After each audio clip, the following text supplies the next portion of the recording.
அல்ஹம்துலில்லாஹ் அஷ்ஹது அன் லா இலாஹா இல்லல்லாஹ் வஹ்தஹு லா ஷரீக லஹு. புகழனைத்தும் அல்லாஹ்வுக்கே. அந்த அல்லாஹ்வை தவிர வேறு தெய்வங்கள் இல்லை என்று நான் சாட்சியம் பகர்கின்றேன். நாம் வழிபடக்கூடிய அந்த அல்லாஹ் ஒருவராகவும் தனித்தவராகவும் இணைகள் அற்றவராகவும் ஏகோபித்த அதிகாரத்திற்கு உரிமை உள்ள ஒருவராகவும் இருக்கின்றார். அத்தகைய நம்முடைய மகத்தான இரட்சகரை, ஞானமிக்க ஒருவரை, நம்முடைய படைப்பாளரை, படைத்து ஒவ்வொன்றையும் பாதுகாக்கக்கூடியவரை, வழிநடத்தக்கூடியவரை, அந்த இரட்சகரை இங்கே நாம் நினைவு கூறுவதற்காக, அவரை மட்டும் நினைவு கூறுவதற்காக, அவருடைய வார்த்தையிலிருந்து கற்றுக்கொள்வதற்காக இந்த வலைதள வகுப்பிலே நாம் குழுமிருக்கின்றோம். மாஷா அல்லாஹ், லா குவத்த இல்லா பில்லா, அல்ஹம்துலில்லாஹ். அல்லாஹ்வுடைய வார்த்தைகளான அல் குர்ஆன் மட்டுமே மார்க்கத்தின் ஆதாரம் என்றும், இந்த குர்ஆனை தவிர வேறு எந்த ஒன்றும் மார்க்கத்தின் ஆதாரமோ அடிப்படையோ கிடையாது என்றும் நாம ஒரு தெளிவான அறிவை, புரிந்து கொள்ளுதலை அடைந்திருக்கின்றோம். அல்லாஹ் நமக்கு அதற்கு அருளும் கிருபையும் செய்திருக்கின்றார். அல்ஹம்துலில்லாஹ்.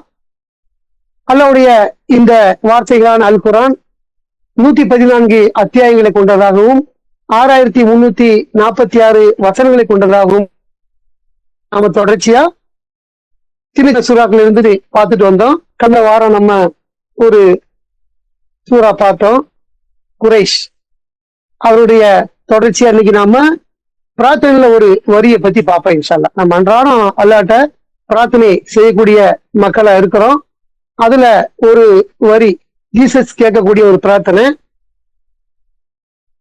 அதனுடைய வார்த்தைகளை பத்தி நாம இன்ஷா அல்லாஹ் பார்ப்போம். அது அல் மாயிதா அப்படிங்கிற 5வது அத்தியாயத்தினுடைய 114வது வசனமா இருக்குது. ஜீசஸ், அதாவது மரியமுடைய மகன் ஜீசஸ் கேட்டாரு சொல்லிட்டு விண்ணிலிருந்து ஒரு உணவை அவர் கேட்கிறாரு. அது ஒரு அத்தாட்சியா இருக்குன்னு சொல்றாரு. அதை கேட்டது அதனுடைய வசனத்துல முடிவுல, எங்கள் ரட்சகரே எங்களுக்கு வழங்குவீராக, வழங்குவர்களில் நீரே மிகச் சிறந்தவராக இருக்கின்றீர் அப்படின்னு ஒரு பிரார்த்தனை அவர் பண்றாரு. அவரு செஞ்ச அந்த பிரார்த்தனை அல்லாஹ் நமக்கு நம்முடைய வேதத்துல பதிவு செய்யறார். ஏன்னா அது நம்முடைய வாழ்க்கைக்கு, படிப்பினைக்கு தேவையான ஒரு வாசகமா இருக்கிறதுனால, ஒரு தூதர் நபியா உள்ளவர் கேட்டிருந்தாலும் அது மக்கள் பின்பற்ற வேண்டும் அல்லாஹ்வுடைய வார்த்தையாக சொல்லி நமக்கு அதை கற்றுக் கொடுக்கிறாரு. அந்த அடிப்படையில நாம் என்ன செய்யறோம், அன்றாடம் இந்த ரட்சகரை எங்களுக்கு வழங்குவீராக, வழங்குவர்களில் நீரே மிகச் சிறந்தவராக இருக்கின்றீன்னு சொல்லிட்டு அன்றாடம் கேட்கிறோம். அப்போ வழங்குதல்னா என்ன அப்படின்னு சொன்னா, நம்ம பெரும்பாலும் மக்கள் புரிஞ்சுக்கிறது, எங்களுக்கு வழங்குங்க அப்படின்னா நமக்கு அந்த காசு, பணம், ரொக்கம் அப்படிங்கிற மாதிரி மட்டும் ஒரு மைண்ட் செட்ல இருப்பாங்க பொதுவான ஒரு மக்கள். ஆனா குர்ஆனுடைய அடிப்படையில வழங்குதல் அப்படின்னா என்னன்னா, நமக்கு தேவையான அனைத்தையும் வழங்குவதுதான் நம்ம கேட்கக்கூடிய அந்த வாசகம். அது ஒரு வார்த்தை தான், அந்த வார்த்தையில 1000 அர்த்தம் இருக்குது அப்படிங்கிறத நம்ம பார்க்க போறோம். எங்க ரட்சகரே எங்களுக்கு வழங்குவீராக அப்படின்னா அது நமக்கு மகிழ்ச்சி, நம்ம கேட்கலாம். மகிழ்ச்சியை வழங்குவீராக, வழங்குவீரே மிகச் சிறந்தவர் அப்படின்னு சொல்லிட்டு கேட்கக்கூடிய வாசகத்துல நிறைய இருக்குது. நம்ம ஒண்ணு பார்ப்போம் இன்ஷா அல்லாஹ். நம்ம அல்லாஹ்ட்ட கேட்கக்கூடிய வாசகத்துல, எங்களுக்கு மகிழ்ச்சியை வழங்குங்க, எங்களுக்கு வாழ்வை வழங்குங்க, எங்களுக்கு அந்த வாழ்க்கைக்கான வசதியை வழங்குங்க, எங்களுக்கு அறிவை வழங்குங்க, ஞானத்தை வழங்குங்க, அதே மாதிரி எங்களுக்கு தெளிவை வழங்குங்க, நமக்கு ஆரோக்கியத்தை வழங்குங்க, சரீரத்துக்கு நல்ல சுகத்தை கொடுங்க, நம்முடைய சரீரம் பூர்ணம் இருக்கிறதுக்கு அருள் செய்யுங்க, நம்முடைய வாழ்வுக்கு காலத்தையும் நேரத்தையும் கொடுங்க. அதாவது வழங்குங்க, எதெல்லாம் வழங்குங்கன்னா அதுல இதெல்லாம் வந்துடும். அதுல மகிழ்ச்சி வந்துடும், வாழ்வு வந்துடும், வசதி வந்துடும், அறிவு வந்துடும், ஞானம் வந்துடும், தெளிவு வந்துடும், ஆரோக்கியம், சரீர சுகம், பூரணம், நம்முடைய உடல் பூரணம், நம்முடைய தேவை பூரணம், கால நேரங்கள். காலத்தை வழங்குங்க, நேரத்தை வழங்குங்கன்னா அந்த கால நேரம் நமக்கு தேவைப்படுது சில காரியங்கள் செய்வதற்கு. அந்த கால நேரம் நம்ம கிடைக்காதவங்க என்ன செய்யறோம், பல காரியம் தவற விட்டுருதான். காலத்தையும் நேரத்தையும் கேட்கறதும் அந்த வழங்குதல்ல வந்துடும். அப்ப வழங்குங்கள் அப்படின்னா அவருடைய பின்னணியில எல்லாம் உங்க ஞாபகம் வரணும், என்ன தேவை இருக்குது அவருடைய எல்லா விஷயம் ஞாபகம் வரணும். உணவுகளை வழங்குங்க, அதே மாதிரி அந்த உணவு நிறைய இருக்குது, காய்கறிகள், பழங்கள், தண்ணீர் அப்படின்னு நம்ம நிறைய சொல்றோம். அதெல்லாம் வழங்குங்க. அதெல்லாம் வழங்கிட்ட பிறகு அதெல்லாம் இருக்கும், நான் எல்லாம் பின்னால் அதை ஒவ்வொன்றையும் சொல்றேன். அதெல்லாம் வழங்கினா மட்டும் போதுமா, அது நம்ம சாப்பிட்டா ஜீரணமானும்ல, அப்ப ஜீரண சக்தியை அப்படின்னு கேட்கறது இருக்குது. நிறைய நம்மள அதாவது ஒரு விளக்கு இருக்குது தெரியா பேசுவோம், இந்த வார்த்தையை நம்ம முதல்ல பார்த்துருவோம்.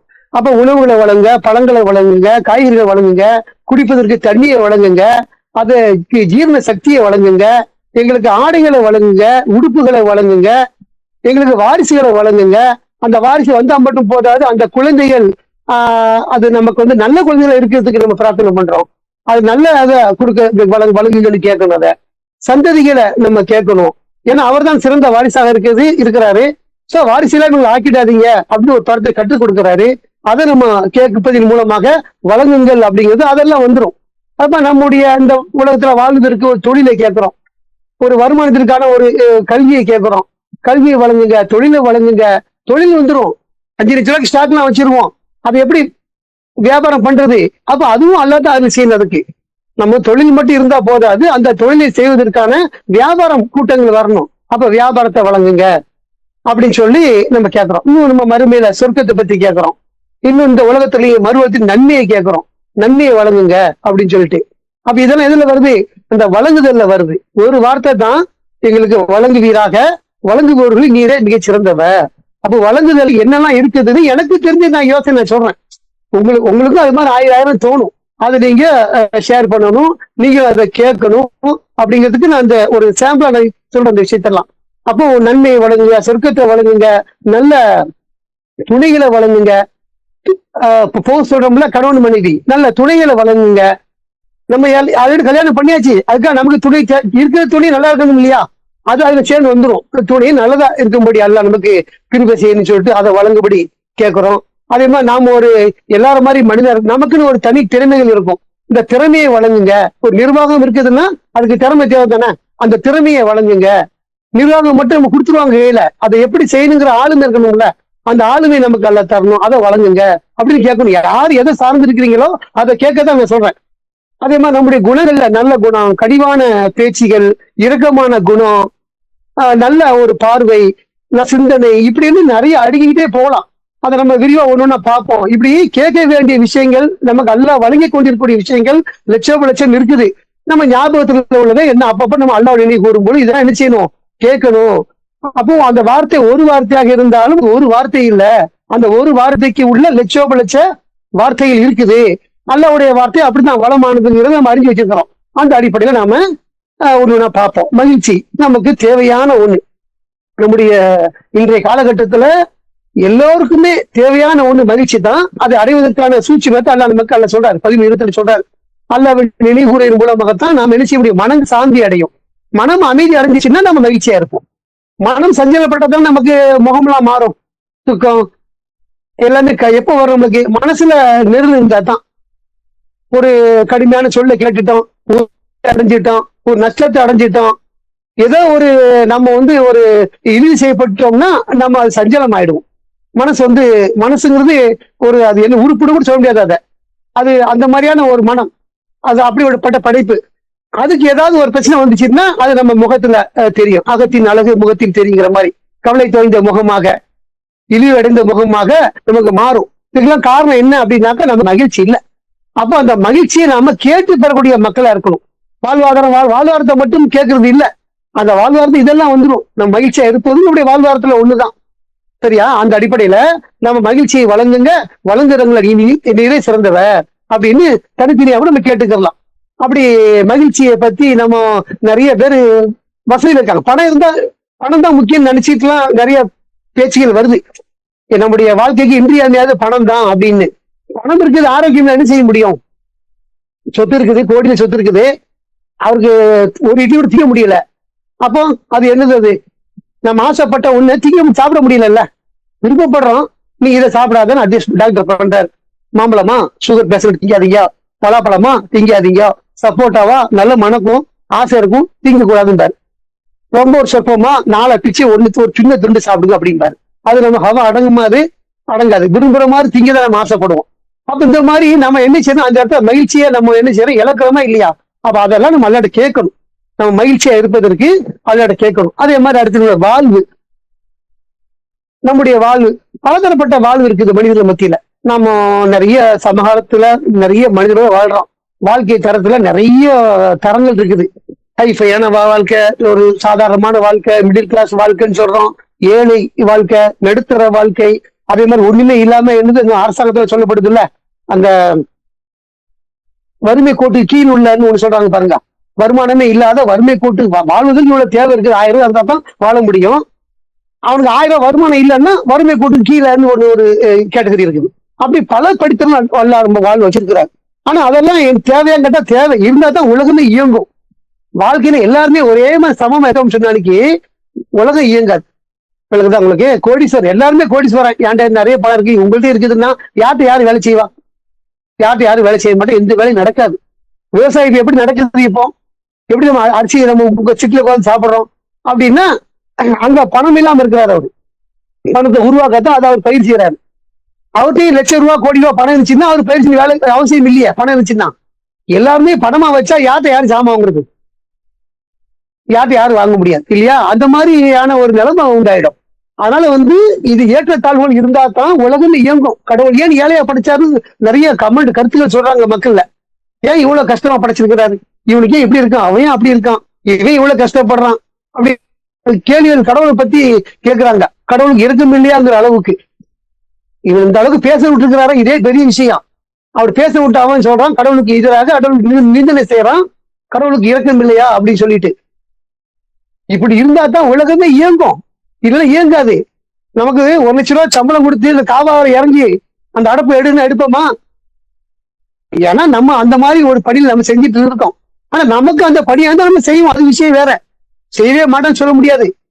ஒரு சூழ்நிலை இருந்தா செய்வோம், அது விஷயம் வேற. எப்பன்னா அது செய்ய ஆள் இல்லாதப்போ செய்வோம்.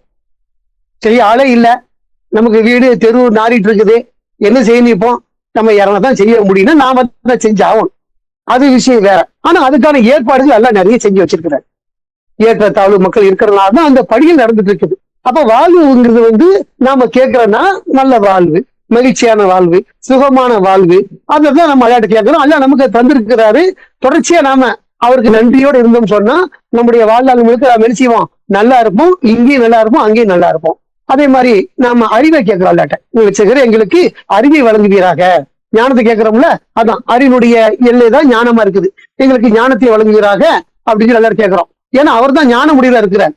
ஞான முடிவு தான் ஞானத்தை தர முடியும். அப்போ நமக்கு அது தேவையான ஒண்ணா இருக்குது. எவ்வளவு நம்ம அறிவற்ற செயல் நடந்து நஷ்டத்துல நம்ம போயிடுறோம். நம்ம நல்ல எல்லா சமயத்திலும் அறிவாளி இருந்துடுறாமா? ஒருத்தர் நம்ம பார்த்து நம்ம பிரில்லியன்ட், அவன் நல்லா அப்படின்னு சொல்றோம். நம்ம அவரை பத்தி அவன் ரொம்ப அறிவாளி அப்படின்னு சொல்லுவான். ஆனா எல்லாத்துலயும் அறிவாளி இருப்பாரான்னா யானைக்கும் அடி சறுக்கும் அப்படிங்கிற மாதிரி. யானையோட பார்வை எவ்வளவு பெருசா வட்டமா இருக்கும், பெரிய வட்டம், அதான் சறுக்க வாய்ப்பே இல்லை. ஆனா அதுவும் சறுக்கு நம்ம படிச்சிருக்கிறோம். அதனாலதான் அது என்ன செய்யுது? அது ஒரு யானை ஒரு சாதாரண நடக்கிறது இடத்தை விட ஒரு பள்ளமான இடத்துல என்ன செய்யும்? அது 4 கால வச்சு நடந்து போவாது அந்த யானை. அது சறுக்கு அதுக்கே தெரியும்.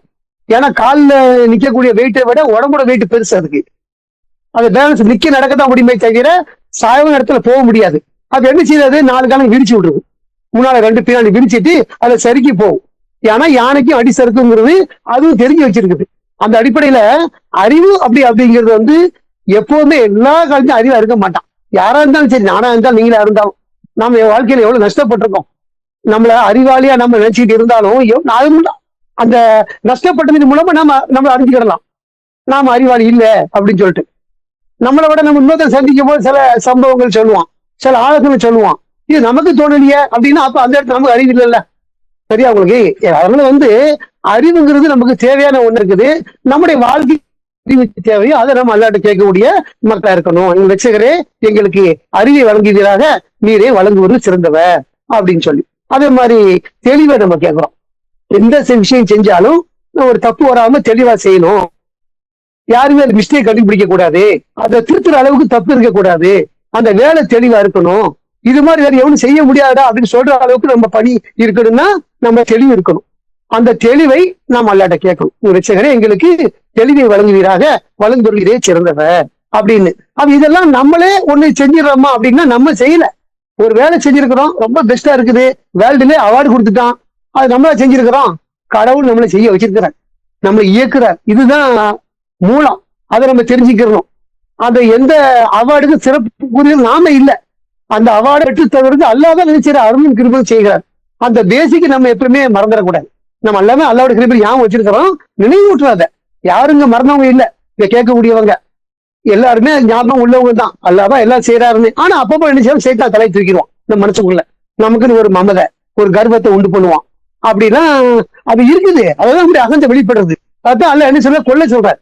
அது வளர்ந்துட்டே இருக்கும், வெட்டிக்கிட்டே இருக்கும், திரும்பவும் வளரும், திரும்பவும் வெட்டணும். அப்ப அகந்தே இல்லாம போயிடுமா அப்படின்னா இருந்துட்டு தான் இருக்கும். அப்படியே பூர்ணமா இல்லாமலாம் இல்ல. நம்ம அப்பப்ப இப்ப பேசும்போது அல்லாவுடன் இருக்கும்போது நம்ம நல்லா சரியா இருப்போம், மகிழ்ச்சியா இருப்போம், தெளிவா இருப்போம், ஒழுங்கா பேசுவோம், இதெல்லாம் இருக்கும். ஆனா இந்த இந்த விட்டுட்டோம்னா சராசரி நிலைக்கு போகும்போது அவன் தலை தூக்கிடுவான், நம்மளுடைய இருக்கக்கூடிய கூட்டாளி அந்த ஜின் வாசி.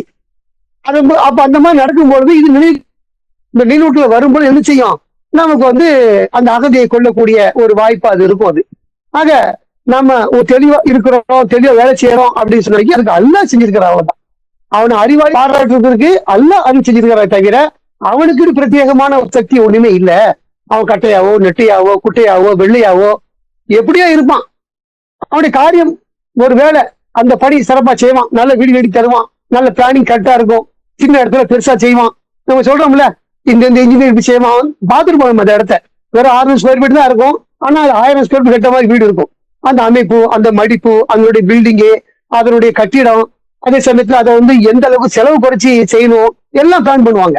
சோர்களை குறைப்பான், சைஸை பெருசாக்குவான், காத்து வராம டிசைன் பண்ணுவான், சதுரமா பண்ணாம கட்டிங் போடுவான். இன்னும் பல விதமா அந்த இது இருக்கும். அது அந்த அந்த துறையில உள்ளவங்களுக்கு இன்னும் அதிகமா தெரியும். அப்படி ஒருத்தர் செஞ்சுட்டாங்கன்னா அதற்கான மதிப்பும் மரியாதையும் அறிவும் அவனுக்கு உள்ளதானா இல்ல, அல்லாஹ்தான் இருக்குது.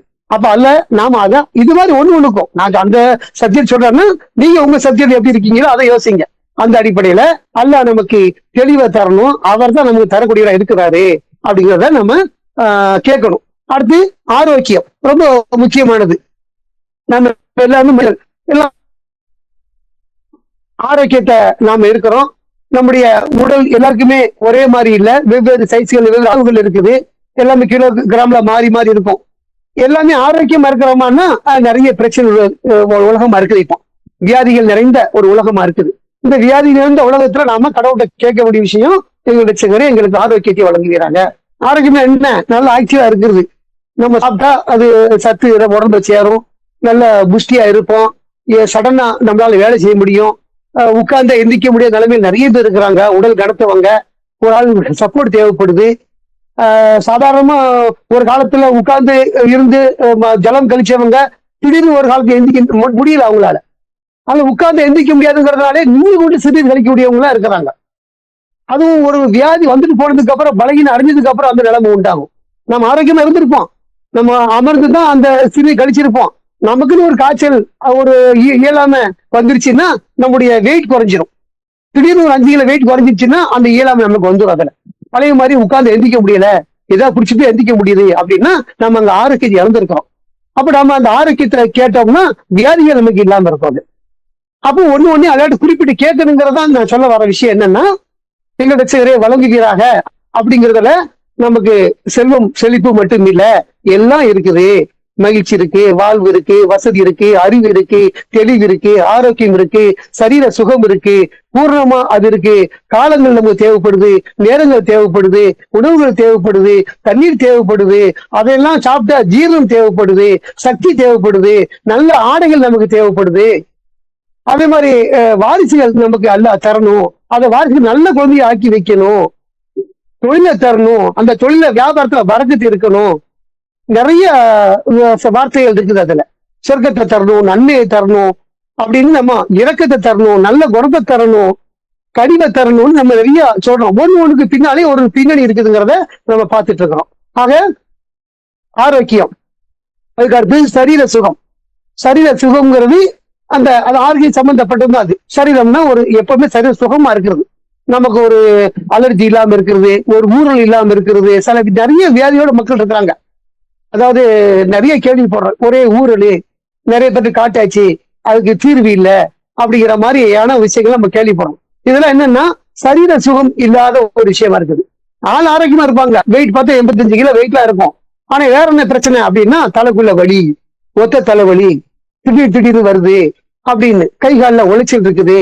வெயிட் பார்த்தா 1 கிலோ, ஒரு கையில 8 கிலோ கறி இருக்குது, என்ன காலில் 10 கிலோ கறி இருக்குது. ஆனா என்னடான்னா உள்ளுக்குள்ள வியாதி இருக்குது. அப்ப அதெல்லாம் என்ன அப்படின்னாக்கா சரீரத்துல சுகம் இல்லை. அப்ப அதை அல்லாட்ட நம்ம கேட்கணும். அதை கேட்கக்கூடிய மக்களா இருக்கணும். எங்க ரட்சகரே, எங்களுக்கு சரீர சுகத்தை தருவீராக, வழங்குபவர்கள் அப்படின்னு தான் மிகச்சிறந்தவராக இருக்கின்றே அப்படின்னு நம்ம ஒவ்வொன்றையும் பூர்ணமா தரணும்னு கேட்கணும். எந்த அளவே நாம இருக்கிறோம், குறையில்லாத மனிதனா இருக்கிறோம், நமக்கு அதை பூர்ணமா இருக்கணும், குறைபாடு இல்லாம இருக்கணும், எல்லாத்தையும் பூர்ணமாக நமக்கு வழங்கும்படி அல்லாட்ட நம்ம கேட்கணும். அது மாதிரி கால நேரங்களை பத்தி சொல்றோம். நம்ம கால நேரங்கள் என்ன, ஒண்ணுக்கும் கால நேரம் தேவைப்படுது. ஒரு வேலையா இருந்தாலும் சரி, ஒரு விஷயத்தை செய்யறதா இருந்தாலும் சரி. இப்ப நம்ம இப்போ ஒரு இந்த உபதேசத்துல இருக்கிறோம், இந்த பயான்ல இருக்கிறோம், அல்ல நமக்கு இந்த நேரத்தை வழங்கியிருக்கிறாரு. இந்த நேரம் வழங்கலன்னா எனக்கு இது வாய்ப்பு கிடையாது, நான் பேச முடியாது, நீங்க கேட்க முடியாது. நீங்க இந்த இடத்துல வேற ஒரு ஆள் பேசுவாங்க, அது விஷயம் வேற. ஆனா நமக்கு எல்லாம் காலத்தை நேரத்தை வழங்கினாதான் இந்த செயல்ல ஈடுபட முடியும், அல்லாவுடைய பாதையில கூட. அதுக்கு அல்லாவுடைய பாதையில நம்ம செயல்படுவதற்கு காலத்தை நேரத்தை வழங்கணும். ஏன்னா ஏனைய மனிதர்கள் நம்ம நிறைய பாக்குறோம், ஓடிக்கிட்டே இருக்கிறாங்க. 8 hour டைம் காணாம தோழர் வேலை செய்யறாங்க. வெளிநாட்டுல பாருங்க 18 மணி வேலை செய்யக்கூடிய கஷ்டப்பட்டு இருக்கிறாங்க. ஹோட்டல் ஹீட்டல்னு சொல்லி காலைல 11 மணிக்கு ஆரம்பிச்சாருன்னா நைட் 1 மணிக்கு முடியுது அப்படின்னா தகவல் நம்ம கேட்கிறோம். கிட்டத்தட்ட 14, 15, 16 மணி நேரம் தொடர்ச்சியா நடக்குது. ரெஸ்ட் இல்ல, எல்லா வேலையும் ஒரே ஆளு செய்யணும், எந்த வேலையா இருந்தாலும் செய்யணும் அப்படிங்கிற மாதிரிலாம். அப்ப இதெல்லாம் என்ன அப்படின்னா அங்க நேரமின்மை. இந்த மாதிரி ஓடிட்டே இருக்கிற எப்படி மார்க்கெட்டுல படிப்பார் அவரு, எப்படி இடம் கொடுப்பாரு மார்க்கெட்டுக்கு? அவருக்கு எனக்கு என்னப்பா தொழுதெல்லாம் டைம் கிடையாதுங்க, சும்மா மட்டும் போவேன் அப்படிங்கிறாரு. அப்பவும் அவருக்கு கால நேரம் கொடுக்கப்படல. பாருங்க, நாம அல்லாட்ட கேட்க வேண்டிய விஷயம் கால நேரங்கள். அவருடைய பாதையில நாம செலவு செய்வதற்கு, அவரை வழிபடுவதற்கு காலம் தேவைப்படுது. அவருடைய பாதையில செலவு செய்வதற்கு, அவருடைய பாதையில பேசுவதற்கு, அவருடைய பாதையில கேட்பதற்கு எல்லாத்துக்கும் என்ன தேவைப்படுது? கால நேரங்கள் தேவைப்படுது. அதை நம்ம கேட்கணும். ஒண்ணு பொதுவா நாம கேட்டுட்டு அப்படியே விட்டுட்டுங்கிறத விட அவருடைய பின்னாடி என்னங்கிறத யோசிச்சு நம்ம நடையில ஓடணும், தலை பின்னால ஓடணும் அந்த விஷயம். அப்படின்னாதான் நமக்கு அது நம்ம நோக்கி இருக்கும்போது அல்ல நமக்கு அது தருவார். கால நேரங்கள் ரொம்ப முக்கியமான விஷயம். எவ்வளவு சமயம் நம்ம கால நேரம் இல்லாம நம்ம எவ்வளவு மிஸ் பண்ணிருக்கணுமோ. டைம் இல்ல, ஒருத்தரை பார்க்க முடியல, சந்திக்க முடியல, அதனால சில நஷ்டங்கள் நம்ம அடைஞ்சிருக்கோம். அப்படிலாம் இருக்குது இல்லையா? அதெல்லாம் என்ன காரணம்? நேரங்கள் எல்லாம் வழங்கல. நமக்கு நஷ்டமடையணுங்கிறது விதி. நாம கேட்டு பெறணும், அவ்வளவுதான். விதிப்படுத்தல் நடக்கும் அப்படின்னு ஒரு சப்ஜெக்ட் சொன்னீங்கன்னா, அப்படி நடக்குன்னா நீங்க சும்மா எழுதி போயிடலாமே. ஏன் அல்ல ஒவ்வொன்னு கேட்க சொல்றாரு? அந்த விதியில இதுவும் இருக்குது. விதிப்படிதான் நடக்கும், விதியில இதை கேட்ப, நான் இதை தருவேன் அப்படின்னு அவங்க பதில் சொல்லணும். நம்முடைய தேவைன்னு அல்லாஹ்வுக்கு தெரியுமில்லங்க அப்படின்னு கேட்க சொல்லுவாங்க. நம்ம என்னத்தை நம்ம தேவை, நமக்கு என்ன தேவை இருக்குதுன்னு நமக்கு தெரிஞ்சதை விட அல்லாஹ்வுக்கு தெரியுமில்ல. ரொம்ப டாப்பா பேசுவாங்க, அழகா இருக்கும் இந்த பேச்சு கேட்கறதுக்கு. உண்மையில அந்த இதை மறுக்க முடியாது, அந்த கருத்தை மறுக்க முடியாது. எந்த அளவுக்குன்னா, நமக்கு தெரிஞ்சதை விட நம்ம ரச்சனை தெரியுமா தெரியாதா அப்படின்னு கேட்பான். நம்மள பதில் சொல்ல முடியாத இடத்துல. அப்போ குர்ஆன் வாசகத்துல அல்லாஹ் நிறைய கற்றுக் கொடுக்குறாரு. ஏன் கற்றுக் கொடுக்குறாரு? நீங்க இப்படி கேளுங்க, அப்படி கேளுங்க அப்படின்னு ஏன் கற்றுக் கொடுக்குறாரு? எவ்வளவு பிரார்த்தனை நம்ம பாக்குறோம் குர்ஆன்ல. அதனால குர்ஆன்ல நிறைய பிரார்த்தனை நமக்கு அல்லாஹ் கற்றுக் கொடுக்குறாரு. அந்த அடிப்படையில நம்ம அதை ஏன், அதாவது சொன்னல, இப்போ ஒரு நபரை சந்திக்கல, ஒரு பிசினஸ் மிஸ் ஆயிட்டு நஷ்டம் ஆயிட்டான். என்னப்பா காரணம்? மேலோட்டமா பார்த்தோம்னா நமக்கு அவனை சந்திக்க நேரம் இல்லாம போயிடுச்சு, அதான் மிஸ் ஆயிட்டு அப்படின்னு பேசிட்டு இருப்போம். அவனை சந்திக்க கூடாதுங்கிறதே அல்லாவோட திருப்பி இருக்கிறது தான். அதுதான் நம்ம நினைக்கணும். அதுதான் கடவுளை மட்டும் வழிபடுவது. இப்படி நமக்கு கால நேரங்களை அல்லாஹ் நமக்கு வழங்கணும், அப்படி கேட்கணும். நம்முடைய உணவுகள், ஏராளமான உணவுகள் நம்ம பார்த்திருக்கிறோம். பழங்களையும் காய்கறிகளையும் திடப்பொருளையும் திரவ பொருளையும் நிறைய உணவுகள் நம்ம பார்த்திருக்கிறோம். அந்த உணவுகள் எல்லாமே நமக்கு தேவையான ஒண்ணா இருக்குது. நம்முடைய ஆரோக்கியத்திற்கு, நம்முடைய சரீர சுகத்துக்கு தேவையான ஒண்ணா இருக்குது. அது கேட்கணும். எல்லாமே நம்ம ஈஸியா கிடைச்சிட்டு இருக்குது இல்ல, காசு கொடுத்தா கிடைக்குது. அரிசியா வாங்கி போட்டாச்சு, 2 மாசத்துக்கு போதும். தானியங்களா, ப்ரொவிஷனா, 1 மாசம் ஸ்டாக் வச்சாச்சு, இருக்கு. அப்படி இருக்கும். அதெல்லாம் திங்கக்கூடிய நமக்கு ஆரோக்கியம் இருக்கணும்ல. உடம்பு செல்லாம் படுத்தோம்னா அது கிடைக்காது நமக்கு. அப்ப நமக்கு உணவுகளை கேட்கக்கூடியவங்களா இருக்கணும். அதை நாம சுவைக்கக்கூடிய, ரசிக்கக்கூடிய மக்களா இருக்கணும். இப்படி நிறைய அதை சாப்பிட்டா மட்டும் போதுமா? அதுக்கு ஜீரண தேவைங்கிறது ஒண்ணு இருக்குது. இந்த ஜீரண சக்தி தரணும். எவ்வளவு மக்கள் கஷ்டப்படுறாங்க தெரியுமா? விரும்புறாங்க, சாப்பிடுறாங்க, வெளியே போறதுக்கு வழி இல்ல. நிறைய இப்ப மெடிக்கல் அதுதான் மாத்திரை ஒரு டப்பா மொத்தமா வருது. அப்படியே நைட்ல ஒண்ணு போட்டா போது, காலைல ஃப்ரீ ஆயிடும் அப்படிலாம் சொல்றாங்க. மாத்திரை மூலமாகத்தான் அது வெளியே இயல்பா இல்ல. அப்ப அதெல்லாம் என்னன்னா ஆரோக்கியம் இல்லை. மாத்திரை மருந்தாலும் எப்ப வேலை செய்யும்? ஒரு ஏஜ் இருக்க வரைக்கும் வேலை செய்யும். ஏஜ் இன்னும் பார் ஆயிடுச்சுன்னா அந்த மாத்திரைகளுக்கும் வேலை செய்யாது. இல்ல ரத்த ஓட்டம் குறைஞ்சிருச்சுன்னா மெடிசின் வேலை செய்யாது. அப்புறம் ரொம்ப கஷ்டப்படுவாங்க. அந்த மாதிரி இருந்தவங்களுக்கு கூட நான் சந்திச்சிருக்கிறேன். சாப்பிட கூட விதவிதமா இருக்குது, ஃப்ரிட்ஜை திறந்தா நிறைய ஃப்ரூட்ஸ் இருக்குது, ஆனா எதையும் சாப்பிட முடியாது. காரணம் அவங்களுக்கு வெளியே போறது கஷ்டமா இருக்குது, வெளியே போறது இல்ல, அதனுடைய பெயின் ஜாஸ்தியா இருக்குது, வலி இருக்குன்றாங்க. அப்போ எல்லாம் வழங்கிட்டா போதுமா அப்படின்னா, அதை வழங்கிய ஒன்றே நாம சாப்பிட்டாலும் அதுக்கு ஜீரண சக்தி எல்லாம் தரணும். அப்ப ஜீரணத்தை தருவீராக, நீரே வழங்குபொருள் சிறந்தவ அப்படின்னு நம்ம அதை பிரார்த்தனை பண்ணலாம். இன்னும் நிறைய அடுக்கடுக்கா விஷயங்கள் இருக்குது. தொடர்ச்சியா என்னுடைய வார்த்தைகளை நம்ம அடுத்தடுத்த அமர்வுகள்ல பார்ப்போம். இது மாதிரி உங்களுக்கு பண்ணக்கூடிய விஷயங்களையும் நீங்க ஷேர் பண்ணுங்க. இந்த உபதேசத்தை இதோடு நிறைவு செய்வோம். வார்த்தையின் புகழளித்தும் அல்லாஹ்வுக்கே. மாஷா அல்லாஹ், லா குவத்த இல்லா பில்லா, அல்ஹம்துலில்லாஹ்.